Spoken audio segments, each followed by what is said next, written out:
Okay, we're live. That went fast. Hi, this is Tori Chrisman, Tori Magoo 44 on YouTube and TikTok. And my guest tonight, first of all, let me just say, I was in Scientology for 30 years. I woke up, and I know that sounds like a long time for a lot of younger people, and it is a long time. But there was no internet when I was in until the very, very end of it. And even then, we were really discouraged from using it. So I didn't have the access everybody has now. So anyway, um, tonight, my guest tonight is Mark Bunker, who I actually met when I was in Scientology. And if you ever really want to see how insane Scientologists are, go to which site would they be on, Mark?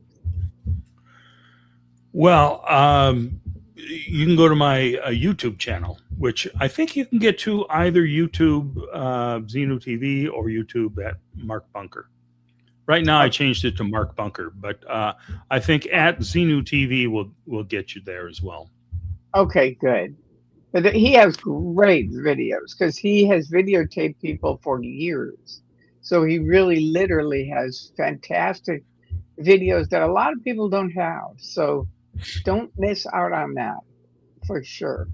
So anyway, welcome Mark Bunker. Thank you for coming by my YouTube site and sharing it with all of our guests tonight. And hello to everybody. I'm not going to say individuals because I can't do that. I can't pay attention to you and say hello to different names. I just can't. I don't know how to do it. You know, I can either say hello to each individual, but then I'm not really listening to you, or the other way. But I can't do both. Here, I'll do this quickly for you. Haggis Basher, Great Scott, welcome to you. Style Audit 1A, hello to you. Dandy Warhol 2025, nice to see you here. Mark Stebbins, D5 Melbourne, all the way over on the other side of the planet. Chicago Jane, Kathy Schagens, 3508. I think that's everyone who's here right now.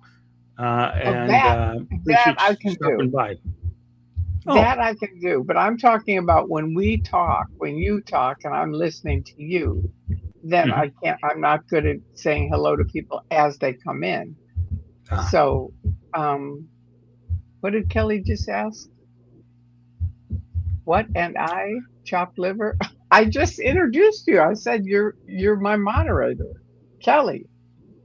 Oh, because you didn't say it, so you didn't mention Kelly. No, Oh, you're not chopped liver. and She's Kelly. our fantastic moderator. So, what would you like to talk about tonight, Mark Bunker?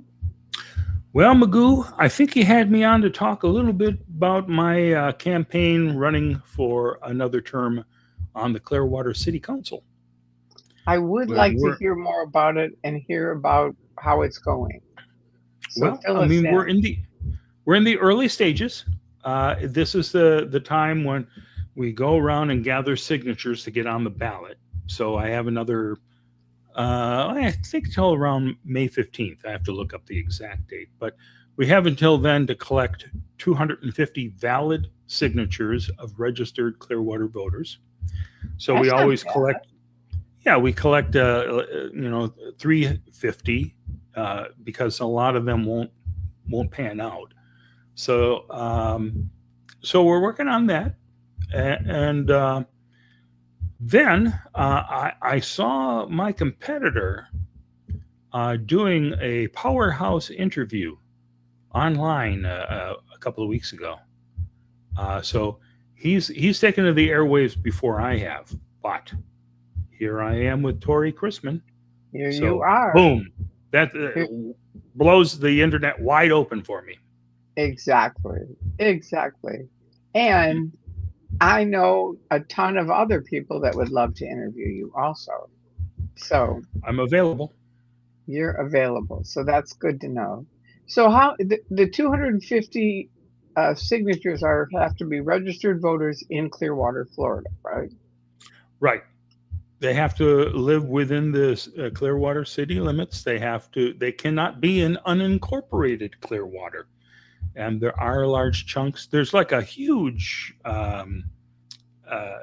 condo complex is sprawling called Top of the World, and that entire place is in unincorporated Clearwater, even though it's smack dab in the middle of Clearwater. So, the folks there don't get a chance to vote in the local elections because they're not paying taxes to the city. So they can vote for the county-wide races because they do pay taxes to the county. And it's not owned by Scientology. No. Okay, good. Well, as Kelly mentioned, and I agree with her, I loved the video you made as a beginning, count as far as running this year. The launch video? Mm-hmm. All right. Well, it looks like it's popping up. I think we should play it. What do you think? Go right ahead. Hi, I'm Mark Bunker. I served on the Clearwater City Council from 2020 to 2024. And many of you here in Clearwater voted for me because I was willing to stand up to Scientology and its leader, David Miscavige. And I've been doing that for 30 years.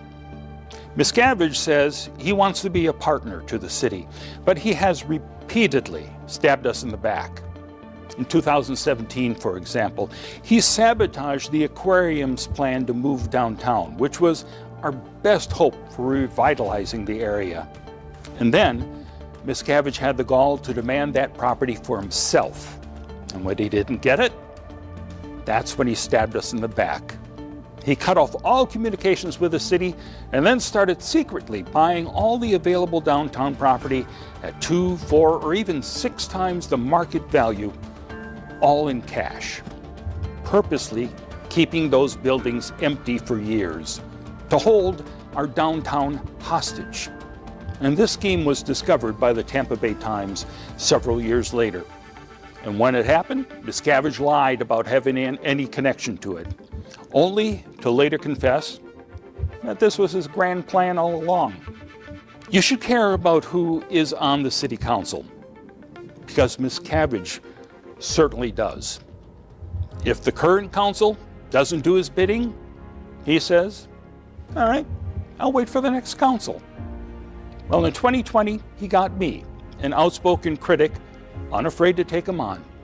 My mantra was always, in any deal with Miscavige, he had to come through first with his part of the bargain. And when I ran in 2020, people thought I only cared about Scientology. But the truth is, I care about Clearwater. In my 4 years on the council, I proved that I was more than just an outspoken critic of Scientology. I showed that I cared about public safety, affordable living, making sure students were safe, going to and from school. And in those 4 years, more of you started to understand that. And after my first term, I was proud to receive the endorsement of both the Clearwater Fraternity of Police and the Clearwater Firefighters, which meant the world to me. Sure. I also had the support of actress Leah Remini.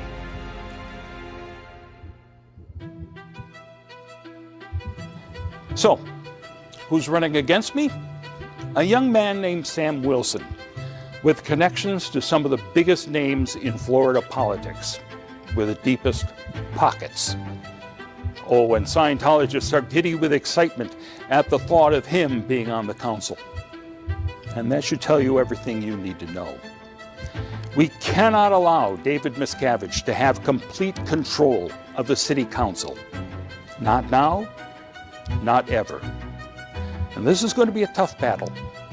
A lot of money is going to be thrown at this race, especially with 2 candidates backed by the deep pockets of the Good Old Boys Network and Miscavige. I ask you for your support in this race. I do think this is a crucial election for the city. And as tough as this race is going to be, we can and we will win. And we can stop this Scientology takeover of Clearwater. Excellent. Hey, that guy's got my vote. He's got my vote too. You Good can't vote. job, Mark. We'd have to jail you if you voted in the Clearwater election. Why? You'd be breaking the law. Oh. You live in Burbank. You vote in Burbank. I thought I used made to it own a clear. house in Largo.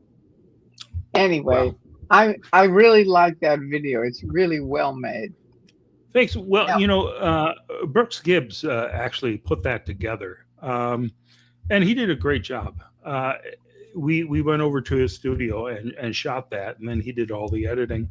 And I took a lot of my photos from the last campaign and animated them.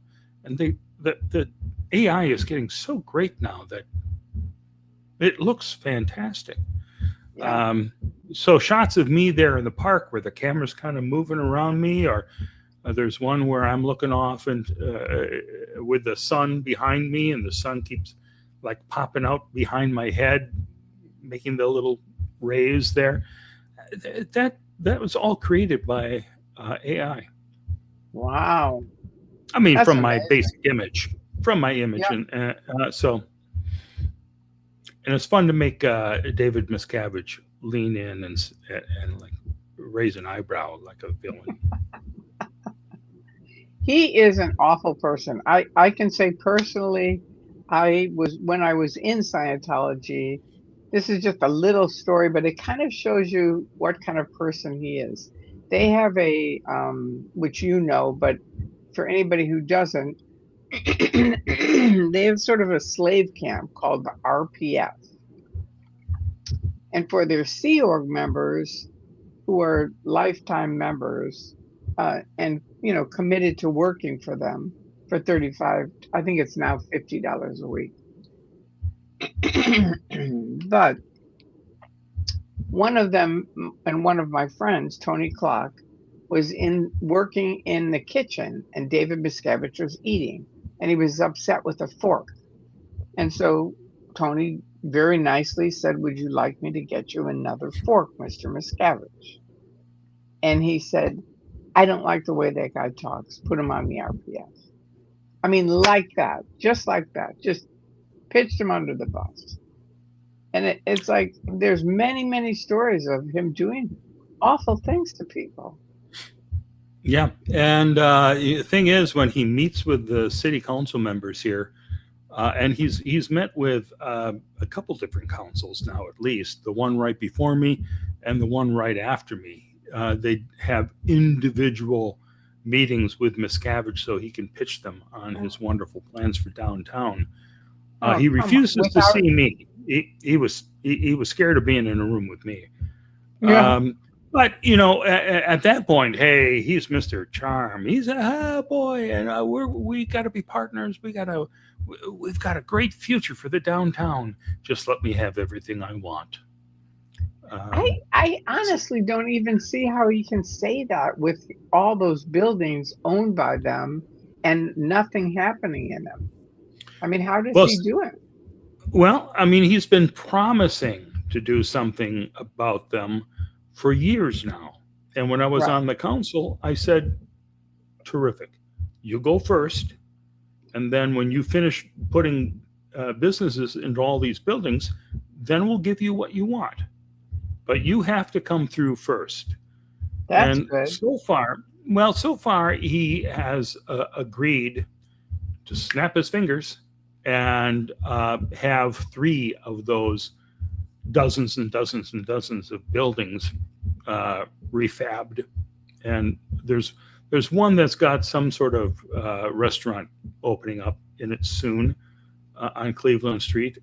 There's the old Woolworth building, which is still under construction. And, the video that Miscavige put together for that shows, we're restoring the Woolworth name to it and to its original luster. Well, yeah, but people are going to go, wait a minute, let's stop in the Woolworth. And there's no Woolworth there.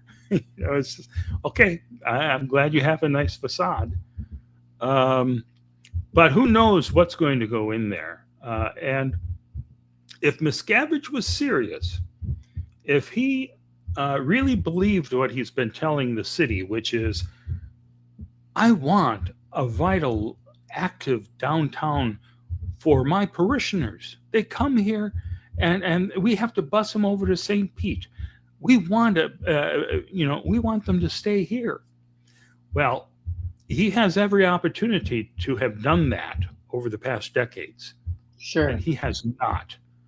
So I don't believe, I don't trust him one iota. Unfortunately, there are two people on the council right now who do trust him and are rooting for his success. And then the person that I am running against, this kid, Sam Wilson, he is a buddy and clone of Ryan Cotton, who's a fellow who's now sitting in my seat, who is the most adamantly for Miscavige getting what he wants, and is so thrilled about, we're going to have this beautiful L. Ron Hubbard Hall and a great L. Ron Hubbard Park next to it that we don't have to pay a penny in upkeep. Scientology is going to be taking care of that. Everyone in the town can come and have a nice time in L. Ron Hubbard Park.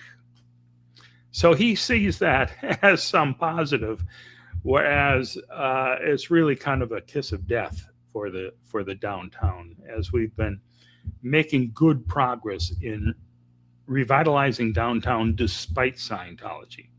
Right. So what worries me now is he. Excuse me. Go on. They are spending a fortune on this campaign, and it's going to be ugly.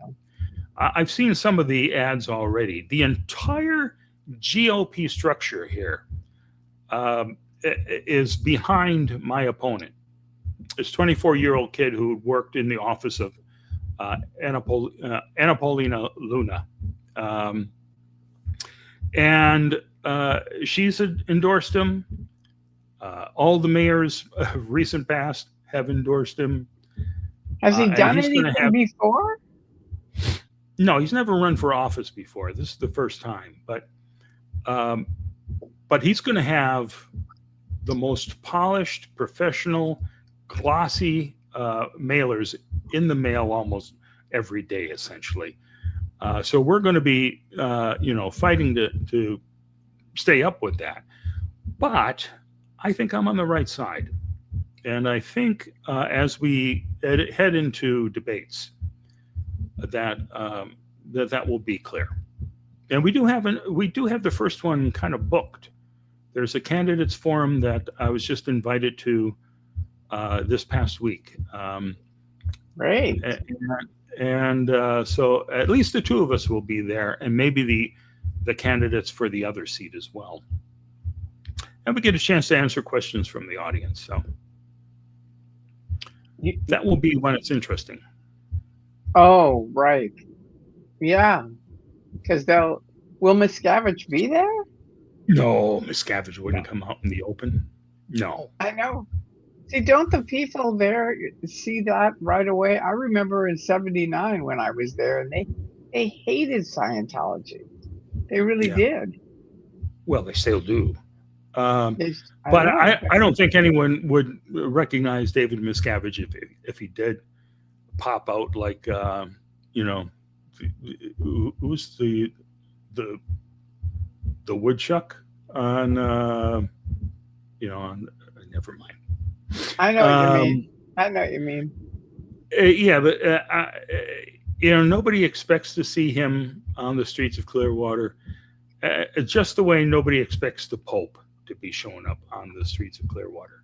Oh, look who's here at our little debate today. It's the Pope. So, he'll have people. We have to clarify he is hardly in any category like the Pope. How dare you? This man is the head of an international religious organization.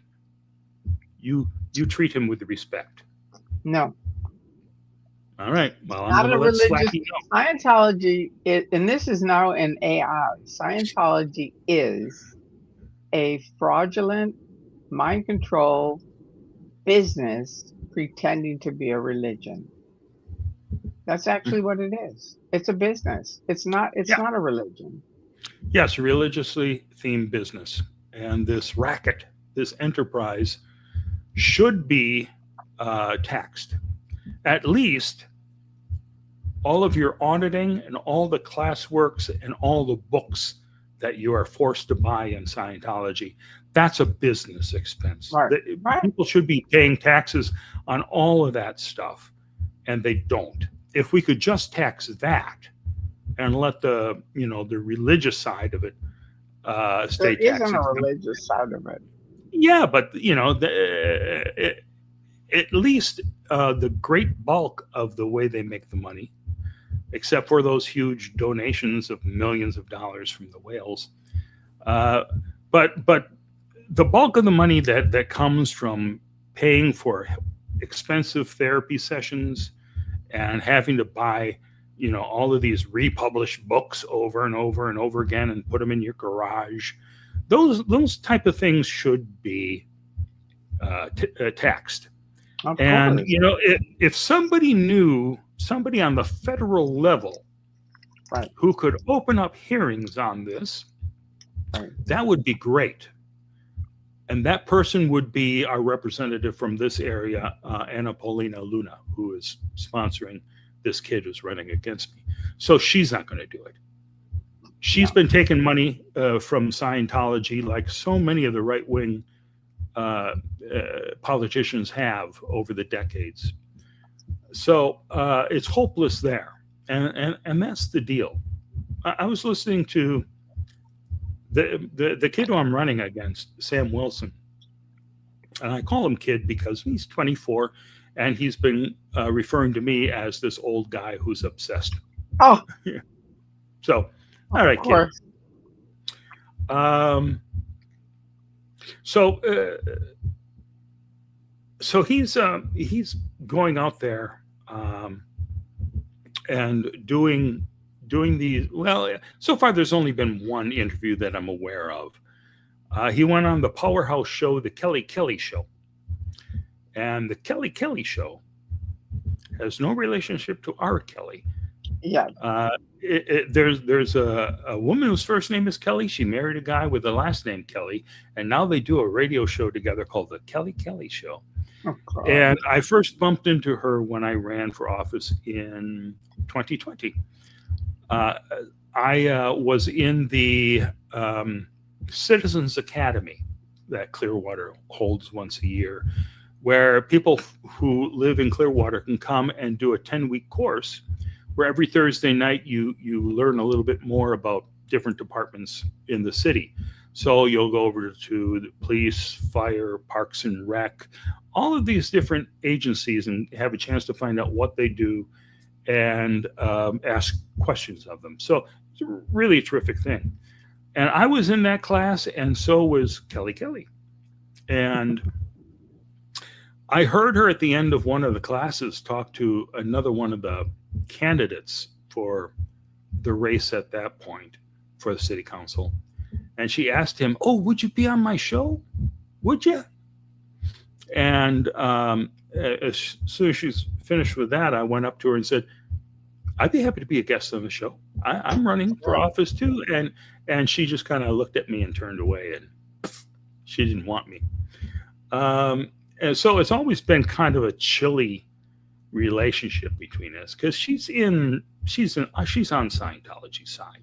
She does enough of these shows with the Scientology viewpoint that it's clear she doesn't want to hear anything negative.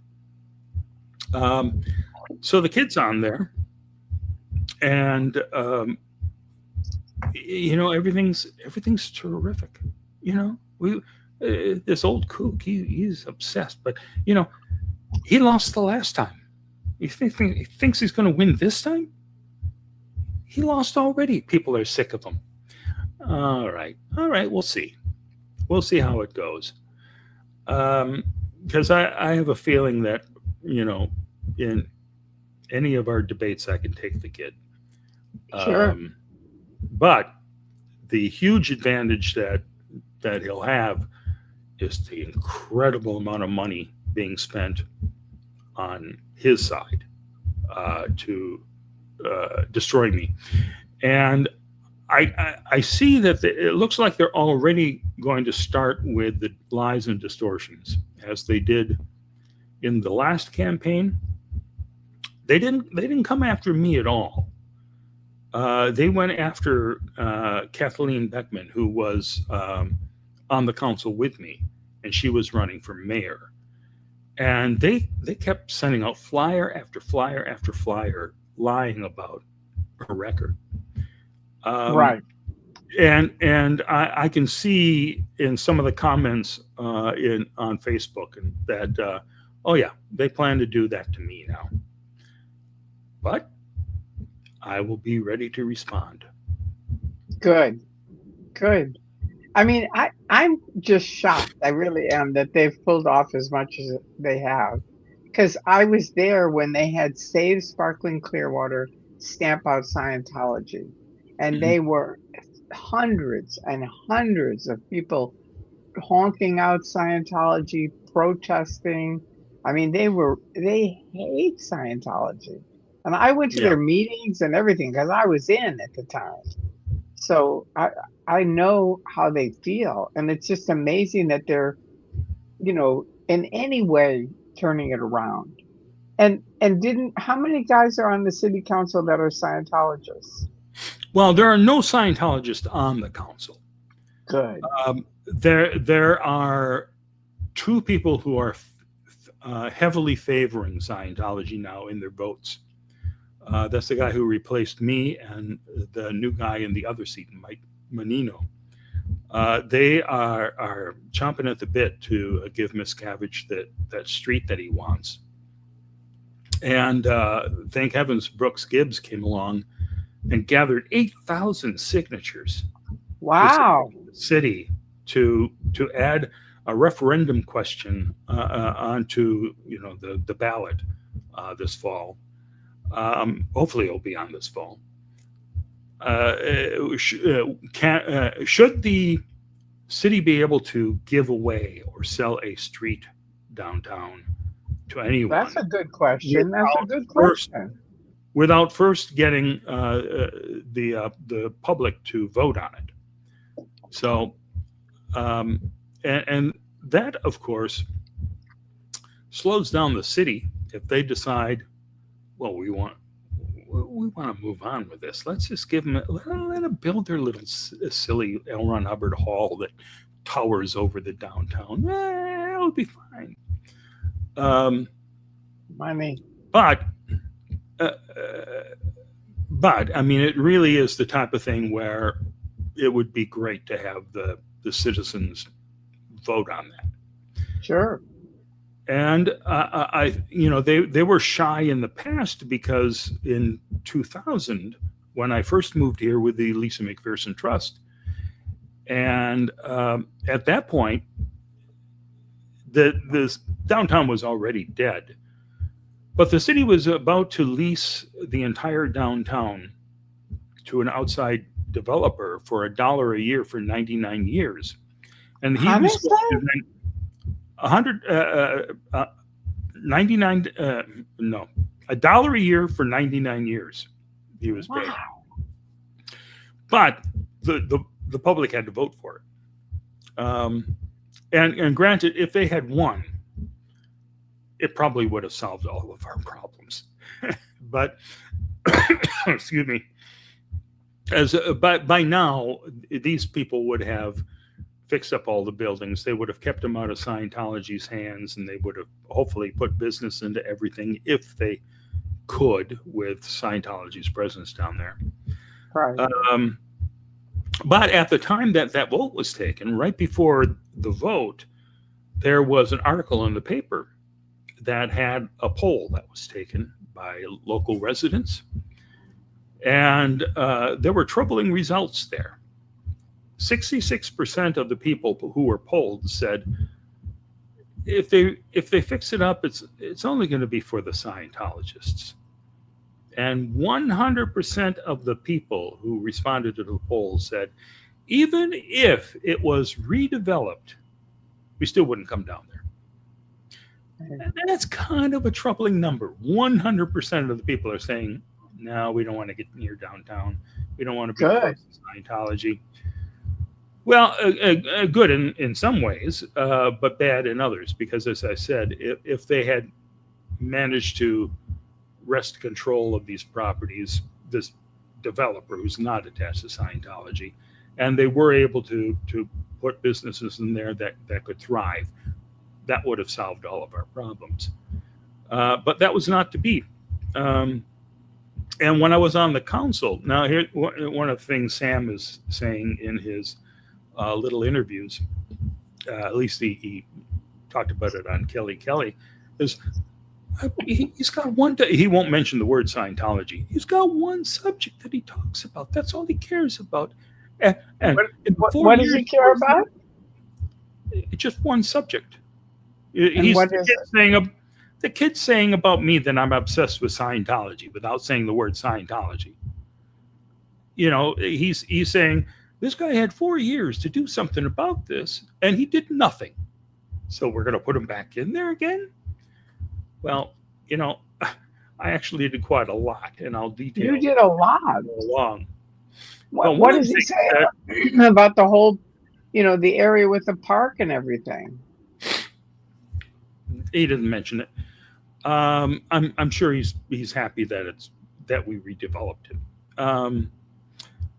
But one of the things that I did when I was on the council was I had to convince the folks who were, you know, upset with Scientology that they should vote yes to allow us to put up these 400 apartments on the bluffs and put in a hotel and restaurants and a beer garden, and explain to them that Scientology has no connection to this.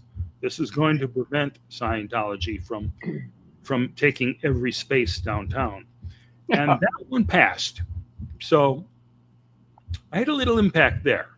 I also had a hand in choosing our city manager and city attorney. And we had to go through, especially with the city manager, we had to go through 2 sets of possible candidates for the jobs. As we had brought in, I think, like 5 people initially. And then the council would spend an hour with each of them, rotate around and ask them or talk to them about our own personal concerns if we were to hire them and how they would run things in the city. So we went through the first selection process, and every time we chose somebody to hire, they said, no thanks, I'm dropping out. And that happened with the very last guy who dropped out. Thank God he did, because like a week or 2 later, he was arrested on some charges, an ethical charge in the city that he was running. Yeah. So we had to start all over again. And one of the reasons everybody is dropping out, and we still had trouble the second time, is because nobody wants to confront this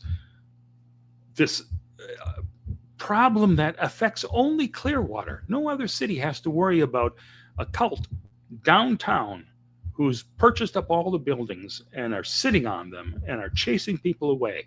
How do you deal with that? So in my interviews with everybody, I made sure in both sets of candidates that that whoever we hired would sit down with Mike Rinder, and we would explain what it's like dealing with Miscavige, so they would understand what they're getting into and how to best deal with this. And so we eventually hired one fella at the end of the second try, and he had some issues in his other city, which I pointed out during the open interviews in front of the public. Right. There were people who were in the street angry with him, chanting, for him to quit and leave. And then there was some other, thing that just showed not the greatest temperament for the job. So everyone else on the council wanted this guy. And I said, listen, if you want him, I'll make it unanimous. But there's a good chance that down the line we're going to have trouble with this guy. And they all wanted him. So it was 5 votes to hire him. And I said, well, what I said when we hired him was, I'll vote for him and I will give him my full support. Because, I wasn't trying to hang him out to dry during the open interview there. So I tried to do that. I started working with John, and we worked well together. And then a year later, the council decided to fire him. It's like, okay, I think I kind of mentioned something about that. And then we were left with the option: do we send out a call to across the country again to get another set of candidates? And we just decided, it's a waste of time. And our human relations director had become the assistant city manager, Jennifer, who's really good. And we just said, Jennifer, you can have the job. So she stepped into it at that point, and she's done a fine job. But at any rate, ignoring the fact that Scientology is going to be a difficult issue for anyone that we hire, anyone who has to work with him, that's not a smart thing. You should be aware of what you're stepping into, instead of just taking their money and their votes and saying, I love Scientology. That's not good. Yeah, it's not good at all. And we've, here in LA, we've had that for years. But now, especially, and then I'm going to ask her a question. Laura, Audit LA is a lady who's an activist, never was in Scientology, sort of like you, but very active. And she started going down to the city council and bringing up these points. And it is amazing, Mark, to see the difference. I mean, they used to, I was watching the video with you and the 4th of July one, and how much they were just pounding on you. And now they can't do that at all. She comes up and she's like, get off the street. And, we're protesting. We have a right to protest. She's amazing. And Laura was with her yesterday. They had a Easter, phony Easter thing. So let me ask Laura's question. This is Laura Anderson. Her father is still in Scientology. And if her father happens to hear this, would you please just call your daughter, for God's sakes? It's so stupid. They break up families, and then they say, we help families. No, you don't. My ex-husband won't talk to me for 25 years. I mean, we were married 26, so it's almost as long as we were married. Does the father live in Clearwater? No, he lives in LA. But I'm just saying they were doing it here in LA, and she has a question for you, or a comment. It's from Laura Anderson Official, and she says, hi. Yes, go Mark, go. Is that Laura FM? Yeah, we're all rooting for you to win. You would be so amazing for the city of Clearwater. It's true. You really would.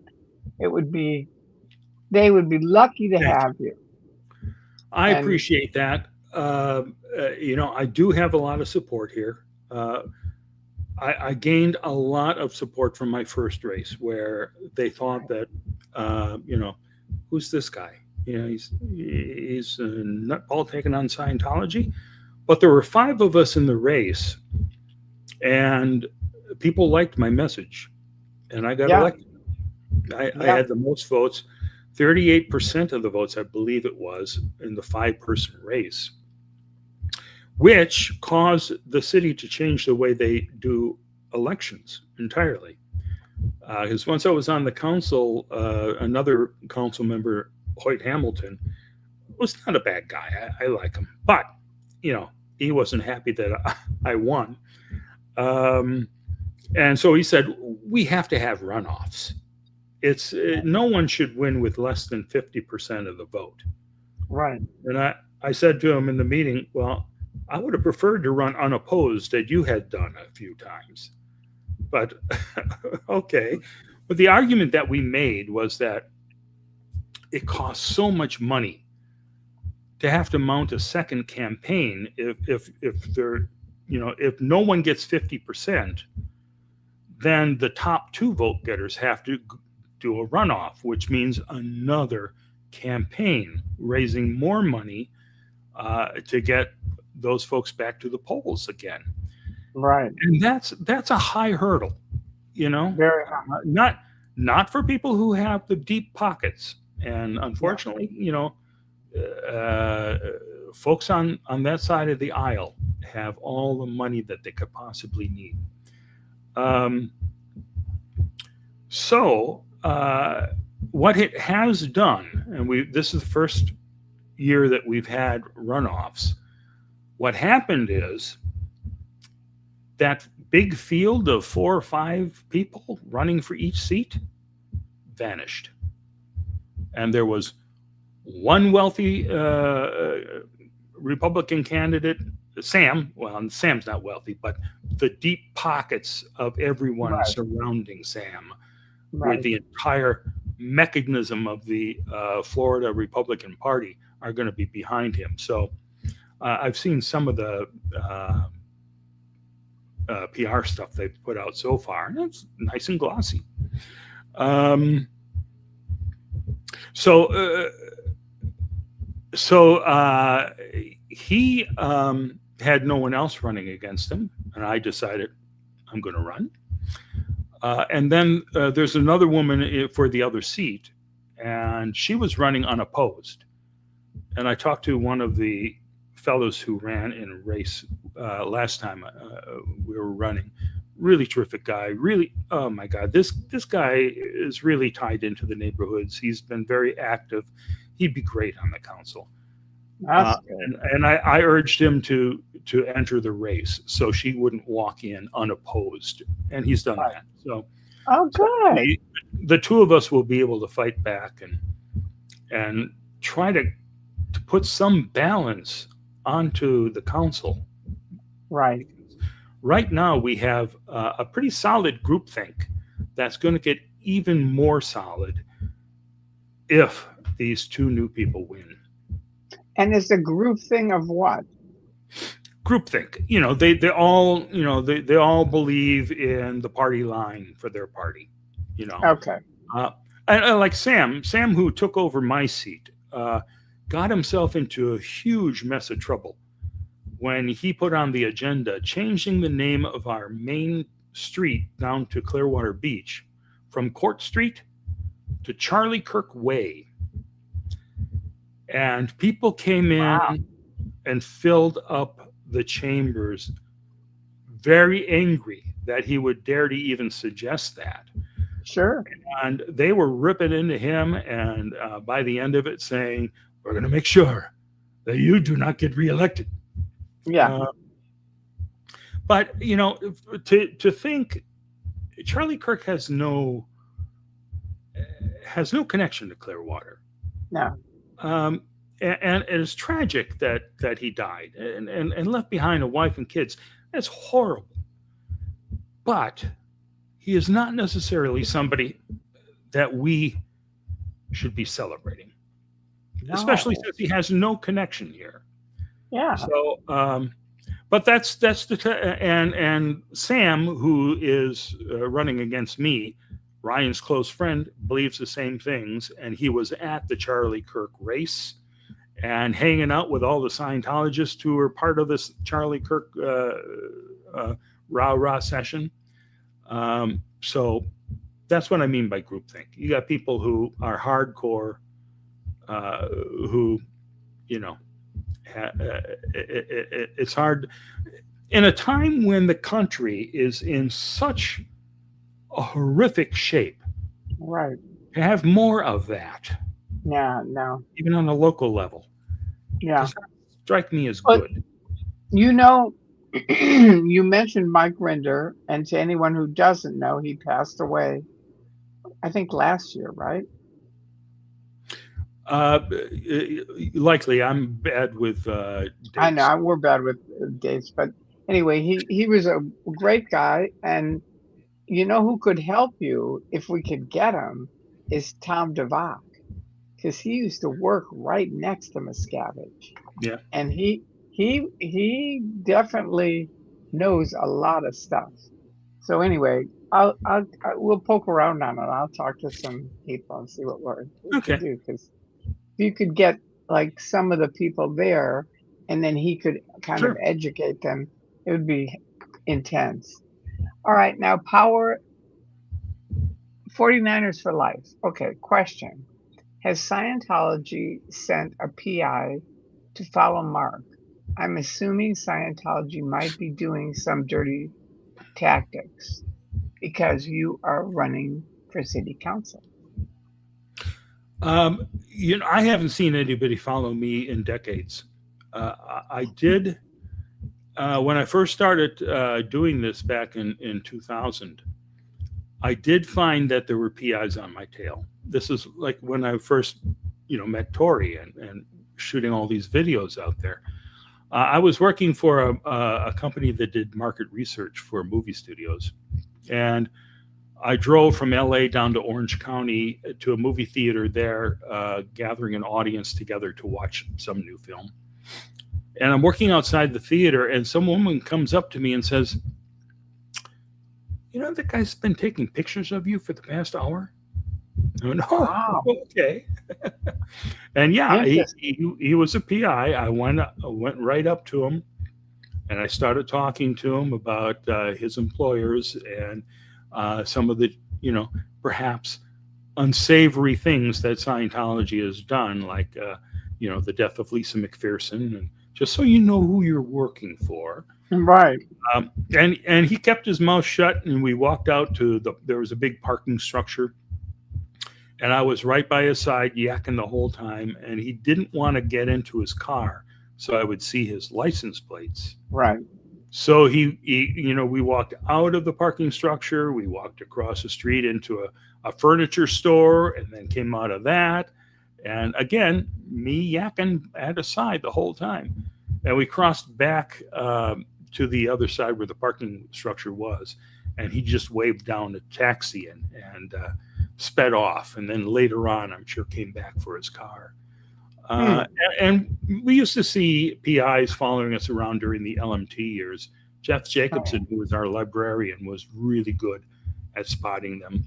And even got footage of one of the guys sleeping in his car a couple of blocks away from us. So it's fun to, oh, yeah, Miss Cabbage, here's what you're paying for. Um, and I've heard that when I first moved back here, that there were people down the street watching. I don't care. If people want to follow me around, feel free. What are they going to find out? They'll I discover that. always go talk to him. Yeah. See, Andreas was happy because they finally followed him when he came here. And I said, pull in that driveway or pull in that parking lot. And he pulled in, and they got backed in because they couldn't get out. And he said, I got him. And he took all these pictures of him. yeah. So I'm sure Scientology is going to be doing a lot of things to try to defeat me, as they have, besides pumping money from all the wealthy Scientologists into Sam's race.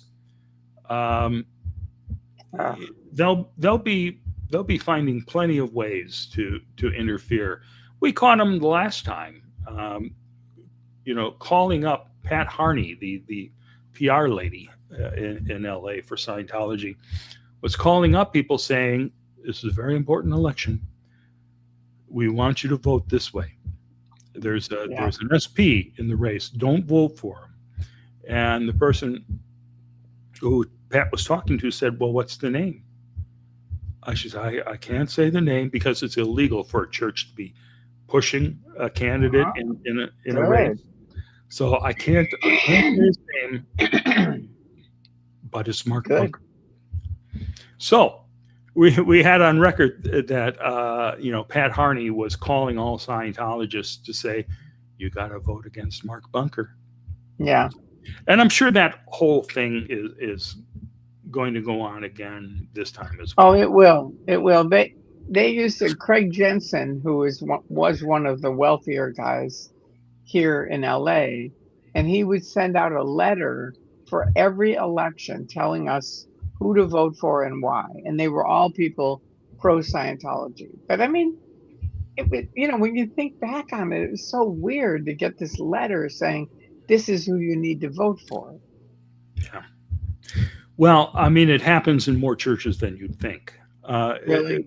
This one is particularly evil. But religions are not supposed to endorse candidates. But Right. There's always some sort of off the record, these are the people we admire type of thing. And many churches, especially in the South, I think, after church on a Sunday before the election, everyone will pile into buses and head down to the polls and vote together. And again, it's illegal to be taking political stances in the church or as a church because you're tax exempt. You're not supposed to be interfering with Right. politics. But really, it happens. Okay. Now, before I ask the next or I mention the next thing, how soon can people send you money to help support? 10 minutes ago. Actually, we have a link. Kelly, do you have the link for that? Well, we do have a donation page. So 10 minutes ago, it was okay? No, we've had it for a couple of weeks. Okay, good. And people can send as much as they want, right?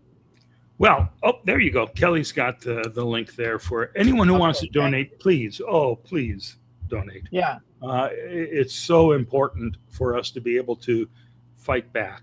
And unfortunately, it is so important. Money is such a big part of this. And I know we're not going to be able to match the deep pockets that Sam has.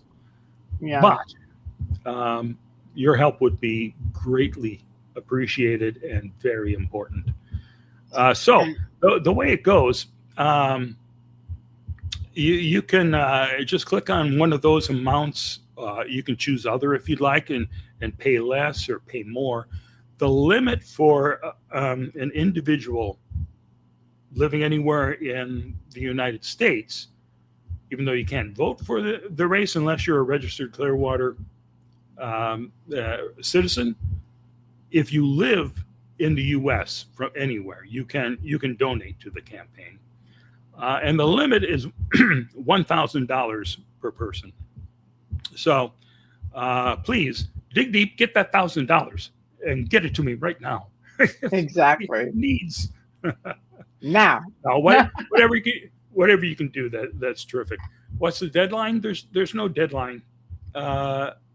We will need it on a rolling basis because there's always more things we need to print up.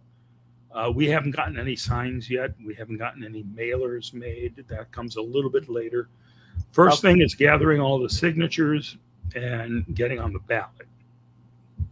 And for that, you don't need much money at all.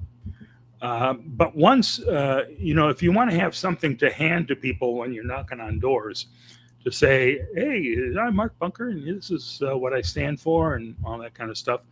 It does cost money to print up stuff like that. Sure. There you go. All right, good. And Kelly said maybe Cotton, this sounds like an inside joke, but maybe Cotton will give him tips on how to steal your signs. All right, tell us what that's about. I know that your signs were stolen last time. Yeah, Ryan Cotton is the one who won in my seat in the last race. we caught two Scientologists who were going around in the middle of the night stealing all my signs. So gross. And so So we gross. caught him. I didn't charge him with anything. I just said, I want to know what's going on. And they admitted that not only were they Scientologists, but one of them was related to Paris Morphopoulos of the One Stop Shop. Wow. And Paris and I have known each other since 2000, when he said horrible things to me on the street. And when I got on the council, one of the things you do on the council is Amy M says, Mark, I give you permission to use my hashtag at Rotten Cotton. Well, it's nice. I probably won't be using it. No. I don't, I don't really talk about them that much, except we're here to talk about this stuff. Right. What does piss me off is, I thought it was a decent guy on the campaign trail. He said nothing about Scientology other than we have to treat everybody fairly. But I served with his father-in-law, who was on the council with me, and David Albritton I really like. He's a terrific guy. So I gave Ryan Cotton I forget what you'd call it, but the benefit of the doubt. There you go. That he's a good guy. I won't rip into him during the campaign. Right. And then he gets on the council, and he's nuts. So, like the changing the street to Charlie Kirk way. When you put something on the agenda, you will talk about it. You'll answer questions. Then you'll say, "I move that we do this." And you have to have a second person on the council say, second. Once you have two people who approve, then everyone on the council votes for it. And in this case, he couldn't get a second. The rest of the council watched as he was being ripped to shreds by everyone in the room. Good. So even his father-in-law did not back him up on that. But I'm afraid there's going to be more of that type of nonsense. He also brought in our Florida State Surgeon General, who is a nut. He was hired by Ron DeSantis at the height of COVID. He's a quack, and Ryan brought him in to talk to the council. And I wish I had been there that night, because I would have ripped him to shreds. Or if I'd been on the council, I really would have ripped him. Right. But it's like, really, you're bringing this dope in here? Okay. I hope he doesn't get it. I think he'll win. I do. But we have to get the money in. That's the main thing. Mm-hmm. All right, this is from Style Audit 1A, who's in Chicago. And she said, comment, as the current administration proves, elections are now won or lost on social media. Hope to see a variety of shorts, Mark, and we need to push them. That's a good point. It's a really good point. Yeah, we'll be doing that. I mean, I've done them in the past. I'm planning to do more. It's still, but you have a huge audience that can help you push that, do that. Yeah. So you'll be seeing things from the campaign. Good. All right, now this is from D5 Melbourne. All right.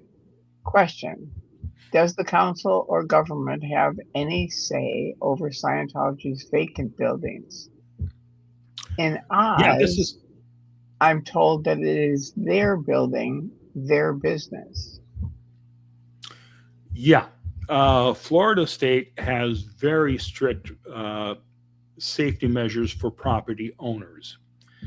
and it is very difficult to do anything about somebody who's sitting on a derelict building.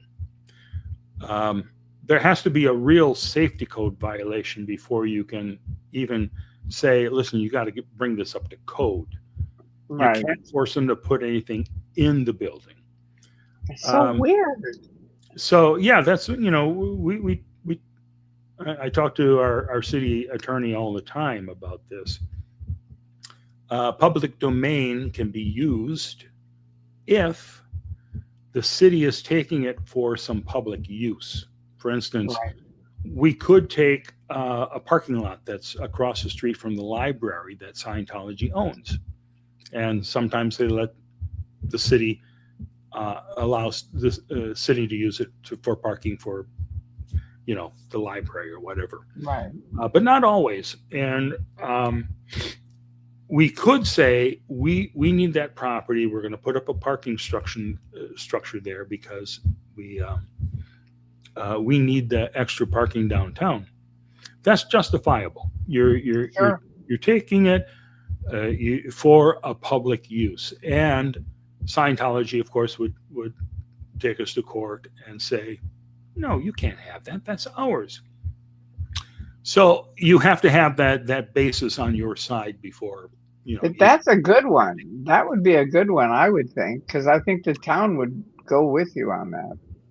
Yeah, and well, our attorney had been hoping to find another example of a property that we could use public domain on before we went after a Scientology property, so it wouldn't look like we were targeting them. But that never happened. But all the empty buildings that should have restaurants or retail in them on Cleveland Street, we can't seize those, and we can't even give them much of a fine. The only thing we're allowed to do as a city is charge them a little fee to have them on a list of properties who are sitting there empty, and it's like $100 a year. Oh, that's unbelievable! Unbelievable. Yeah. So, but that this is this is a state where property rights are so important. So you got to deal with what the state and federal laws are. Right. All right. Now here's another one from Laura FM. Laura Anderson Official. That's her official name. Mark, maybe I can get the Hamlets. We've been giving a city about Scientology safe pointing in the city and why it's so important for them to separate themselves from Scientology infiltration. That would be really good, Laura. I think that would be a huge, because they have been very successful, Laura and Audit LA. Yeah, getting that information out there is incredibly important, and I'll be talking about safe pointing all along. The problem is, if you're well, I assume you want to let the citizens know about this, because if you were to say to Sam, this is safe pointing, they're trying to get you on their sides, they're using you, he's going to say, I don't care. You're voting for me, right? You're giving me money for the campaign. I'm on your side. But the very thought of safe pointing is to make sure that you control all those folks around you who are in positions of power. And there's only a handful of people. They have specific things they've been bringing up to the city council, and it's been very effective. I mean, just amazingly effective. I welcome it all. I welcome it. Yeah. Okay. Thank you, Laura. That's really a great suggestion. And this is from Peter Anderson 742. Question: is Scientology in Clearwater exempt from paying sales tax for book sales and food they sell at the restaurants? Good question. So they are exempt for book sales. I would imagine for food, they would be paying taxes on that if you're having a dinner at the Fort Harrison Hotel, for example. Because one of the deals that they made with the city back in 2013 to approve the superpower building construction was once the superpower building was open, all the religious stuff that was going on, religious stuff, in the Fort Harrison would move across the street to the superpower building. The superpower building would be tax exempt, and the Fort Harrison Hotel would be taxed as a hotel.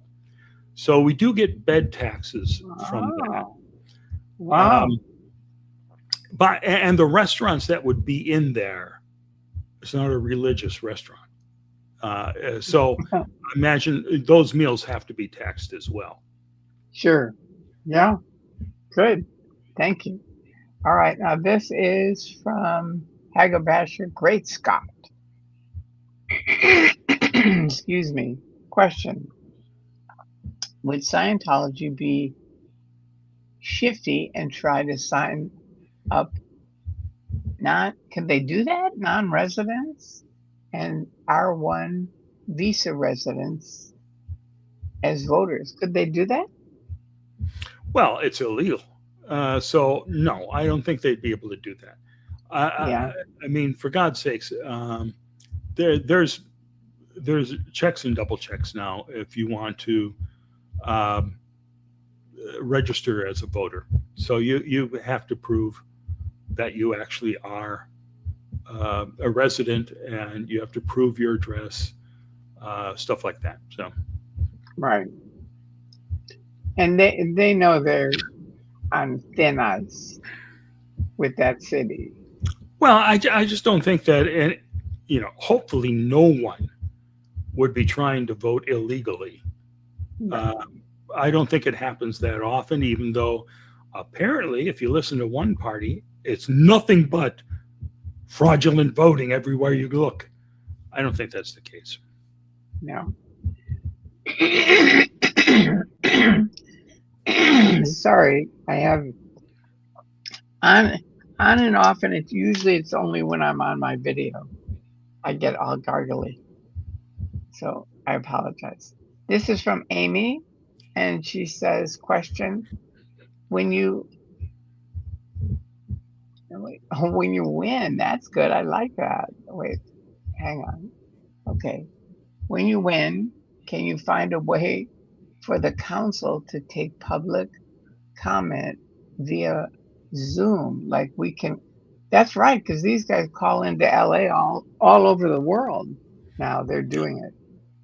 Can you do that? Well, I mean, it's up to the city whether they want to do that. We had, I think during COVID, we did allow people to call in. After the chambers were open again to the public, then that stopped. You could also, you can send in an email with your comments that will be read into the record. It used to be that they'd read them out loud. Now they just say they're in the record. And they really cracked down toward the end of my time on the council, because we had a bunch of people from out of town who were coming and just like creating a disturbance and shooting video for their channels. And the mayor got really sick of it. And so he started changing the rules, and they stopped having any public comments at the ends of the meeting anymore. Well, we used to do at the beginning of the meeting. The first thing you do is give people 3 minutes to talk on whatever topic they want. And then we'd go into the city business. But eventually they, because there were so many people creating such a nuisance, and the city didn't want all the city staff who were there to be part of the meeting to have to sit through all of that. They moved the comments to the end of the meeting, and then they just got fed up with it and stopped taking any comments at all, which I don't agree with. I think they're bringing it back. I'm not sure if they are. You can still make comments on anything that's on the agenda. So like when Ryan says, let's change the street to Charlie Kirk Way, everyone has a chance to come up during that discussion and give their 3 minutes on that. It got really nuts where they seemed to be the mayor and everyone seemed to be afraid of the people who were coming to make comments. Right. So they started putting us all into a van and driving us over to the gas department to have a meal before the meetings. And then they drive us back to the chambers. And I said, I'm just going to drive my car. I'm fine. Yeah, I don't need police protection to go have a dinner and come back. No. And I dealt with it differently than everyone else in the council. The people who were creating a disturbance, I went outside after the meetings and I just talked to them. And I let them, have me live on their cameras and answer their questions to kind of diffuse everything. But for those who were pounding the gavel and saying, get out of here, we're having you arrested, that just gets more and more people upset and more people coming to create a disturbance. Sure. Absolutely. All right. Kelly has a good question. What is the percentage of voters that come from your area, Mark? Come out from my area? That come out for your area. It's never a high number. Excuse me. I'm not sure of the percentage, but regular voters, especially during a primary, unless there's something big on the agenda or on the ballot rather, there's not a huge amount of people who come out. So I can't give you that figure, but we need to get as many people there as possible because the people who are dedicated to showing up at the poll are the Scientologists. They make sure that all these folks show up to vote. Yes. There just haven't been enough of them in the past to make a huge difference. Well, this is going to be a big election, I think. I think you're right. So we've got to make sure people chip in money. And I will say, having done fundraisers for different things, everything counts. So for people, it's like everything counts because it really does add up. And it's kind of amazing, but it really is. So if don't think, well, I don't have $100, so I can't do it. No. Yeah, you can choose the other, and you can give $1, you can give $5, whatever you want to give. We appreciate it all. Yeah, thank you. It does make a difference. It does. And this is from JB808, and this is a question. Any plans to increase your percentage of additional social media platforms like Facebook, IG, TikTok, etc. during your campaign? Yeah, we really need to do that, and I have not really been on TikTok, but we need to use that, especially. Because I bet Sam is on there. Probably. Yeah, but I mean, that's such a huge way to target people now that you can't ignore it, Right. even though they've been ignoring it for years. Well, and the other thing is you could have a representative who goes on TikTok and it makes posts for you. Sure. What is the gentleman's name that's helped you with things that had the 8,000 votes? Brooks Gibbs. Brooks. Now he might be good to do the TikTok thing. There could be some assistance there. Yep. Yeah, because I think it just, because you've got a lot of stuff to do, but some people, everybody wants to help. So if somebody's good at writing and stuff like that, they could send it to you. You can say yes or change it a little bit, and then they post it. So that's just a suggestion, but anyway, there you go. All right, and this is from Peter Anderson. Question mark. What is your position on public comment? Mayor Bruce Rector seems opposed except at work sessions. Other Florida cities have suppressed public comment. Hmm, I don't that's think it. you can. I don't think we have public comments at work sessions unless something's changed. Work sessions are at the beginning of the week on Mondays. The council talks about what they're going to vote on Thursday night. So Oh, generally, the public doesn't comment then.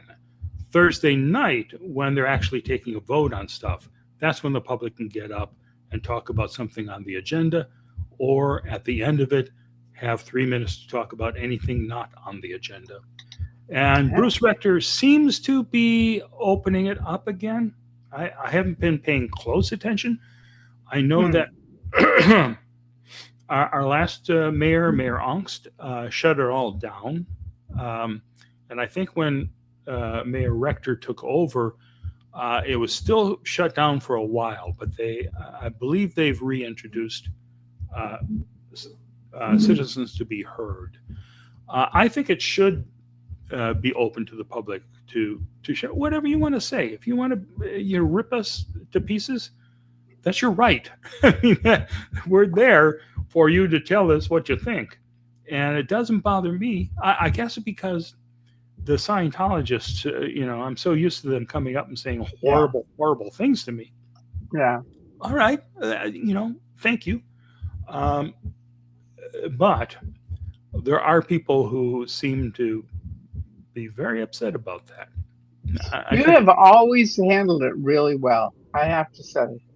Even from when I was in and trying to talk to you, sure. it was, I mean, what does it hurt to have somebody?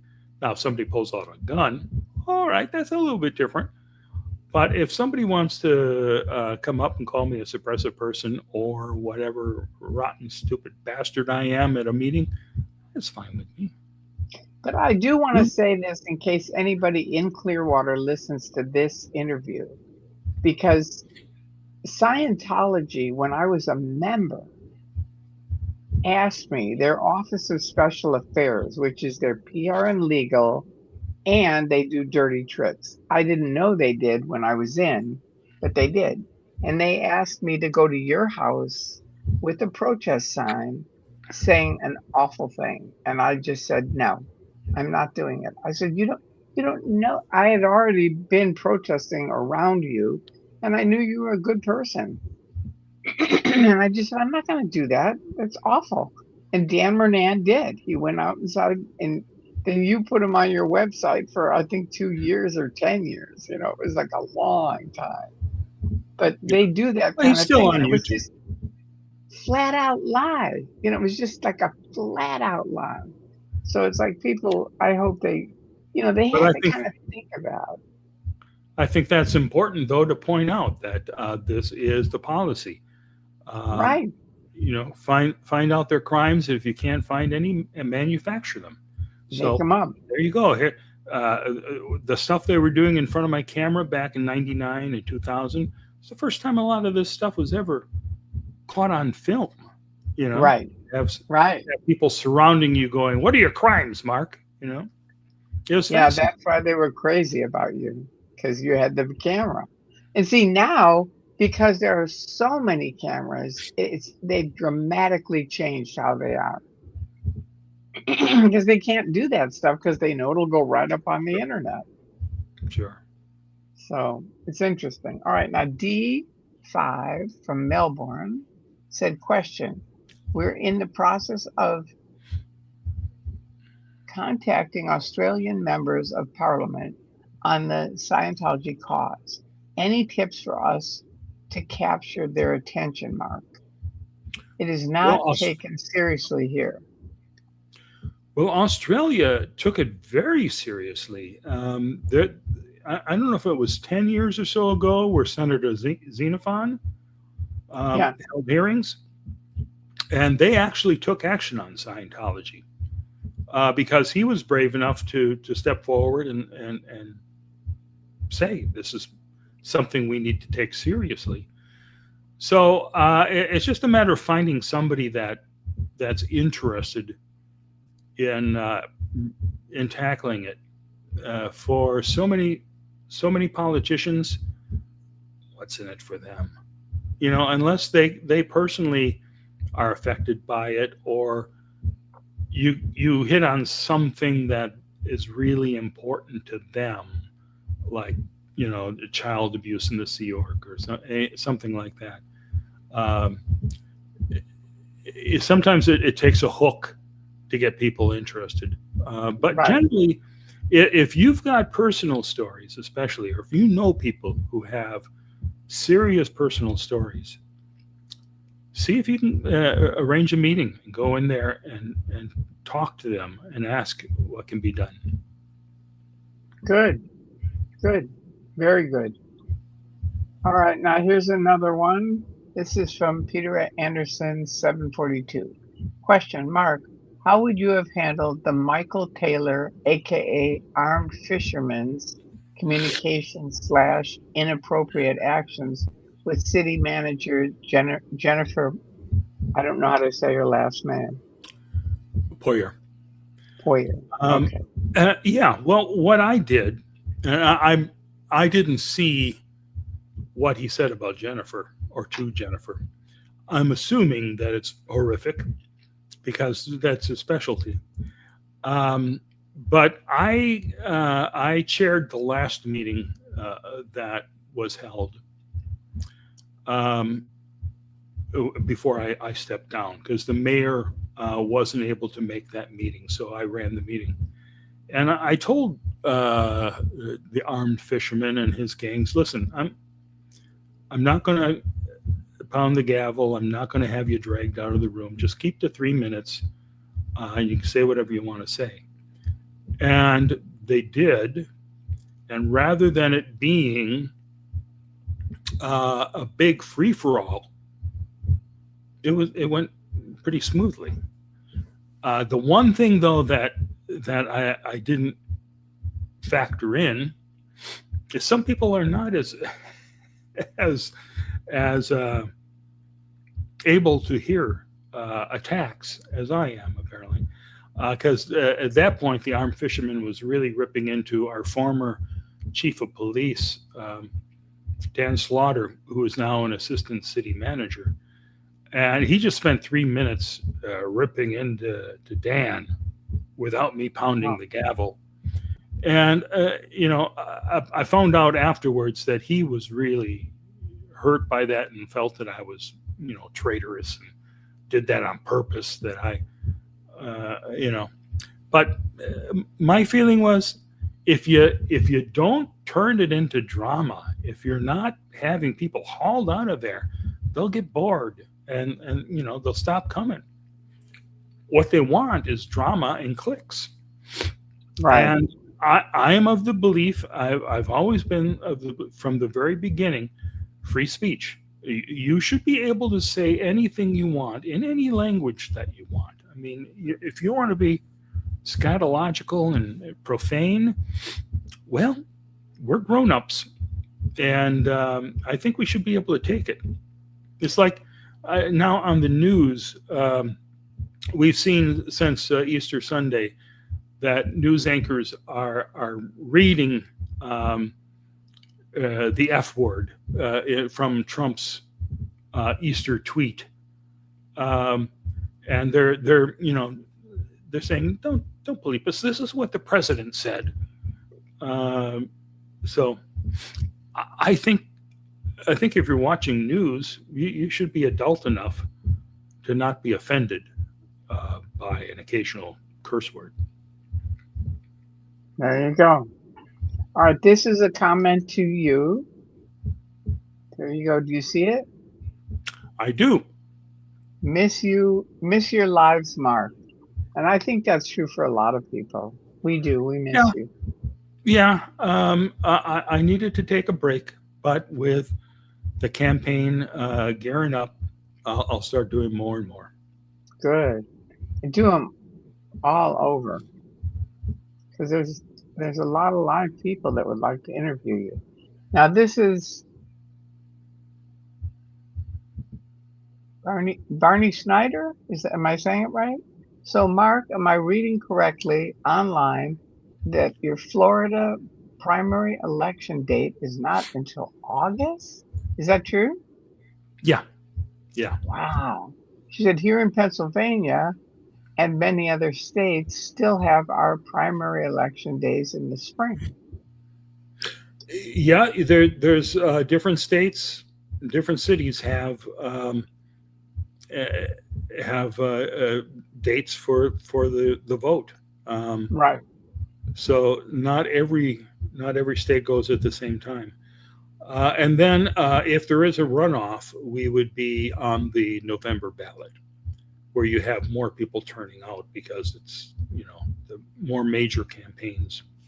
True. Not a True. presidential year, but there will be a lot of people voting Yeah. because of what's going on nationwide.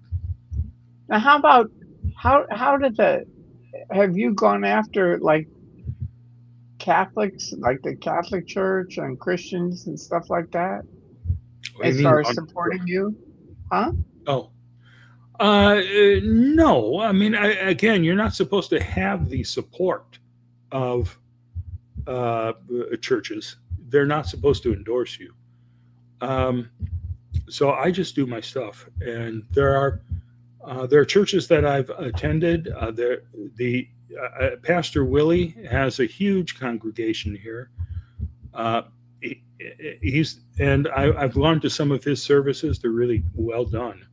But he's um, one of those preachers who has music on the stage, and they've got uh, it's all videotaped. You have big screens that people can watch. Wow. Uh, Is he the Baptist church behind Flag? Not behind Flag anymore. Okay. It's Calvary Baptist Church. I think it's Baptist, which is now out you know, on the outskirts of the city. And while Pastor Willie and I are friends, he's not going to endorse me. And Sam, my opponent, is a member of that church. So, they'll probably largely be supporting him, if anything. Hmm. I'm not worried about that. Okay. All right. I just think it would be a key thing for it. Well, it'd be nice if everyone voted for me, but True. you're not supposed to be in there doing your election stuff. Okay. Now this is from Laura again, Laura FM. It has all the logos and front groups, and yes, for the city and for the public of Clearwater. I think she's talking about where, her last communication about sending you things to talk to the city council about. Oh, okay. Oh, pamphlets. Right? Oh, okay. Gotcha. The pamphlets. Okay. Yeah. And it's got the logos and things like that. All right. That'll be good. All right. Now this is JB808 question. Do you think Scientology's continued takeover plans in downtown Clearwater is the issue that resonates most with residents right now? Well, it's not so much the takeover, because I think most people have given up caring about downtown. But Scientology is the single issue that they care most about. So when I talk to anyone and say, I'm running for city council, and I'm the only one willing to stand up to Scientology. They're happy to hear that. And Good. they all Scientology stories. Good. So yeah, that and other candidates who don't talk about Scientology also admitted during my time on the council that, yeah, that's the first thing people ask when you knock on the door. What are you going to do about Scientology? Really? Yeah. Wow. So it's obviously still a very hot issue. Right. Yep. Good. Good, Mark.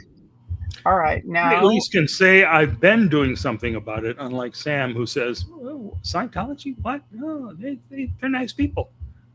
Look they at all give the me money tons they of gave money. you. Yeah. Yeah. Oh, God. All right.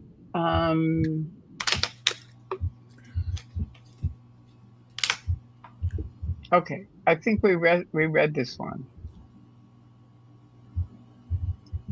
Yep. Yeah, Oh. we did. Okay, so this is from JB808. This one. Did it go away? Okay. If Wilson is another Cotton clone, I hope the Save the Garden advocates and AA supporters come out in droves to vote for you, wise beard man.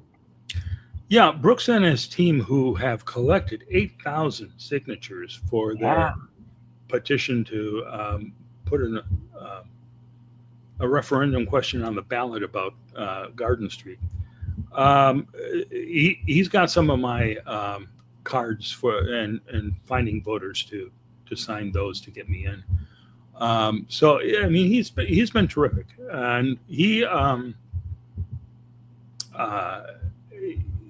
he proposed doing that opening video. And I wrote something up, and he said, "Well, let's work on that." So we trimmed it down, and then he filmed it and edited it together, and saved me a lot of work. So Good. Yeah, he seems will really. probably be doing more. He will do more. I think we're talking about doing more along the way. Good. Yeah, he seems like a really sharp guy. 8,000 signatures is fantastic. Is he going to help you Amazing. get signatures? Yeah, that's what I said. He's gathering some for me now. Okay, good. All right, and this is from Laura FM. Mark, if I come to Clearwater, could I be your assistant for a few weeks and help with some good ideas before your election date? And then she has some things. She says, like maybe even a Laura FM concert. Ooh, for Clearwater. That would be fun. There you go. Great. Yeah. Sure. I'd like that. And she also said, we all miss your lives. We do. That's a fact. So A guy's got to recharge his batteries. Pardon me? A guy has to recharge his batteries now and then. Exactly.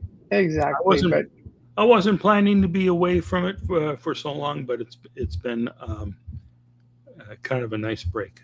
But I do need to get back to it now. It's time. All right. Now this is from Clearwater Official. Oh, no, wait. What happened to it? That's Laura again. We all miss your lives. No, wait. Here it is from Clearwater Officials. Okay. I volunteer for Save the Garden. Believe me, Scientology is a huge issue here. And Mark shouldn't have any problem winning the seat. Good. I hope you're right. I know what Mark's talking about. I hope so too. Yeah. I came close last time. There was one issue that usually don't talk about party politics, although I'm saying a few things tonight that should be giveaways. Because these are nonpartisan races, Right. You don't run as a Republican or a Democrat No. for the council races because we don't deal with those issues that are on the national agenda, like guns and stuff like that. Right. So we're just trying to make the city a better place to live and to help you cut taxes and this and that and the other thing, whatever we can do. But it hurt last time, as I am a Democrat. And I'm not making that a big part of the campaign, but in the last campaign, I did have the endorsement of not just the Clearwater Police Union and the Firefighters Union, and also, Leah Remini. But I also got the support of the Florida and County Democratic Party toward the end of the race, and they sent out mailers for me, which was so helpful, because that's money that I don't have to spend, because they're sending it out saying, vote for these folks. And the problem last time was it was a presidential year, and Biden had dropped. Biden was going to be on the ballot when the ballots were printed up, and the Florida Democratic Party said, we know who our candidate is. Why pay the money to put Biden's name on the ballot? And then Biden drops out. So Trump had all his supporters out there. Oh, right. And they flooded the polls, and the Democrats kind of sat back. Yeah. It's the opposite this time. We've got a country that's in dire straits, and you're seeing a blue wave across the entire country. So hopefully that's going to work in my advantage. I think it will. I do. I really do. And again, I've worked with so many Republicans. I have so many Republican friends. There's nothing that I'm doing that really is opposed to any Republican agenda, except maybe changing the street to Charlie Kirk's name. But by and large, we try to keep it nonpartisan as much as possible. Because I've got people who show up in MAGA hats, and I've got people, who are wearing Democratic T-shirts as well at the same events. Right. So everyone hates Scientology. That's the one thing that is a guarantee. Democrat, Republican, Independent, Whig Party. Everyone hates Scientology. Yeah, it doesn't matter what party. Yeah. That's exactly what I experienced. They put me in charge of getting rid of Richard Tenney, who was running Save Sparkling Clearwater, Stamp Out Scientology. And I was in charge of that. That was my thing. And I was like, what can I do? And I said, why doesn't the Sea Org do it? And this is what Milt Wolf said. We came here on a lie, Tori. So we can't do it, because his whole pitch is, don't vote for Scientology. They're liars. And he said, but we are liars. We lied to them. We can't. Hubbard was going to go to Georgia. This is what he told me, whether true or not.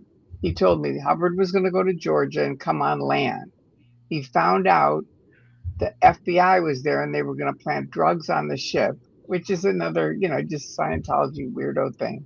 So they zoomed around to Clearwater, bought the Fort Harrison under another church name, which you probably know it. You always know all those kind of things. It was United Churches of Florida. United Churches right. of Florida. Right.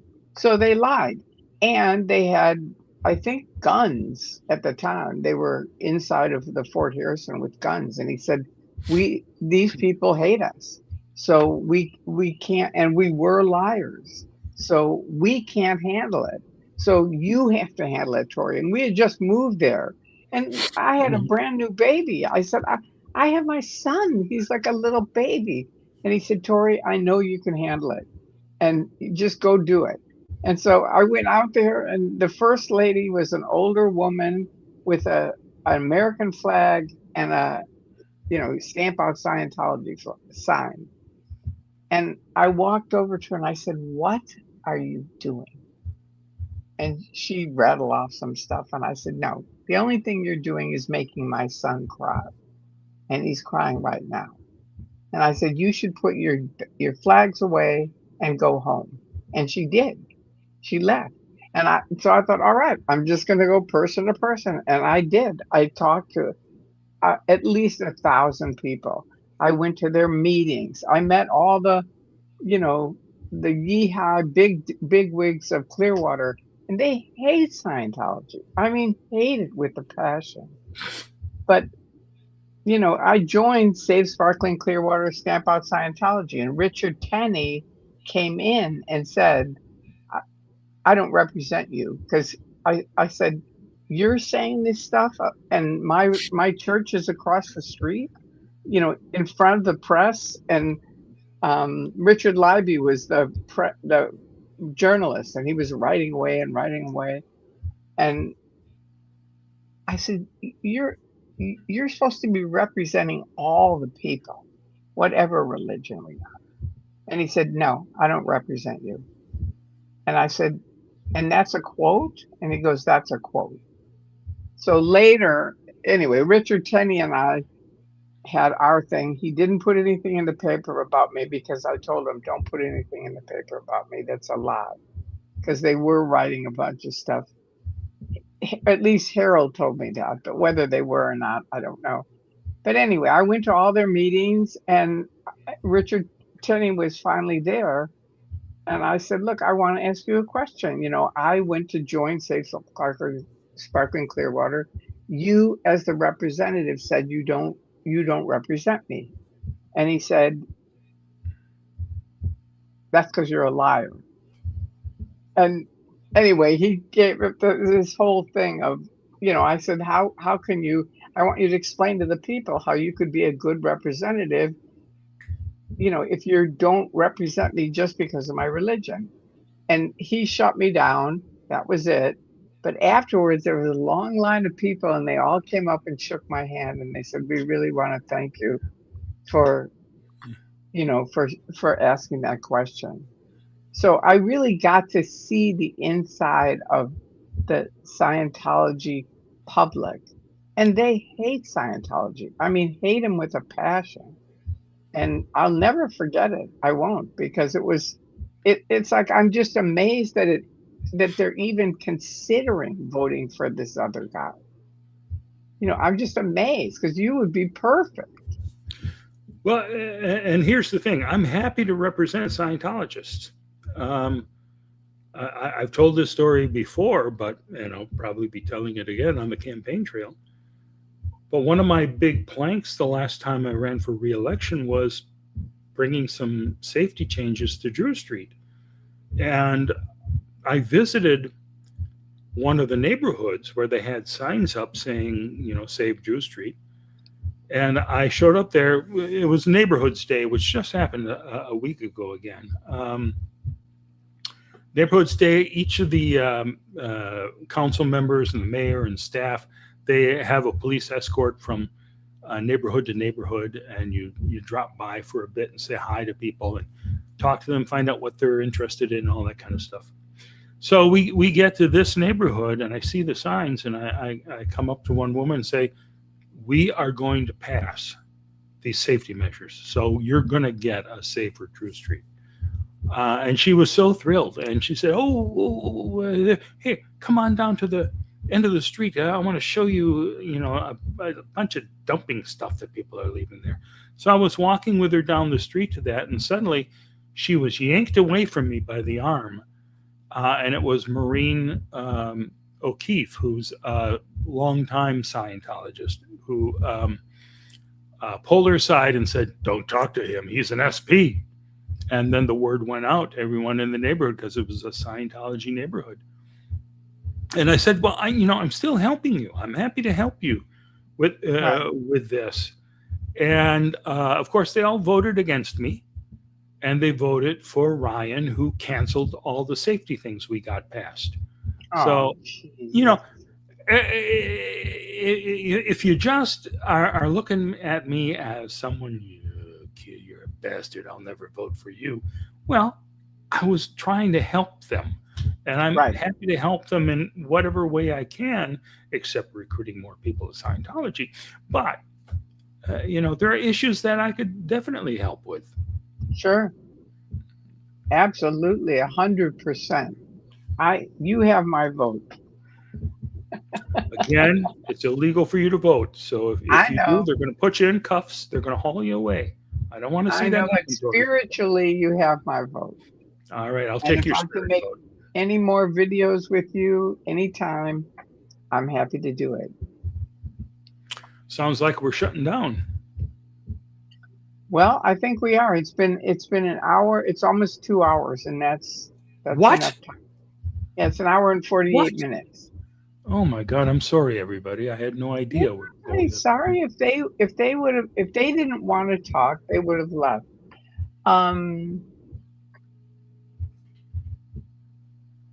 Wait, this is another one from Laura. Wait, hang on.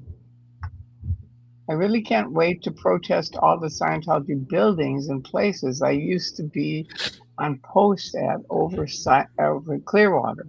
She was in Scientology and born in it. That will be so freaky, therapeutic, and will definitely get the word out. Good. Excellent.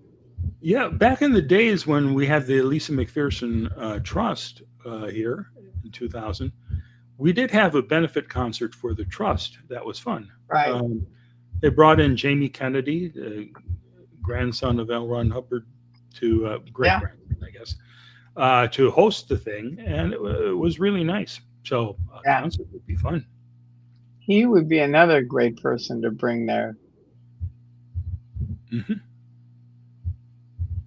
All right. Well, anyway, thank you, Mark, for coming on and letting us know about what's going on. And for anybody who is interested or comes on afterwards, Kelly, could you put up the link once more about donating? Because I want to make sure people can donate to your campaign. I'll put it in the description of the video, so it will always be there. Okay. I don't know how to do that, but she will. All right. Okay. Well, I love you, Mark. Love you, Magooski, and thank you, Kelly. Appreciate it. Thank you, Kelly, and thank you everyone who came on. And Mark, have a fantastic week. I'll give it a shot. Good. Bye. All right. I'm going to sign off now. Okay. Adios, amigos. Here we go.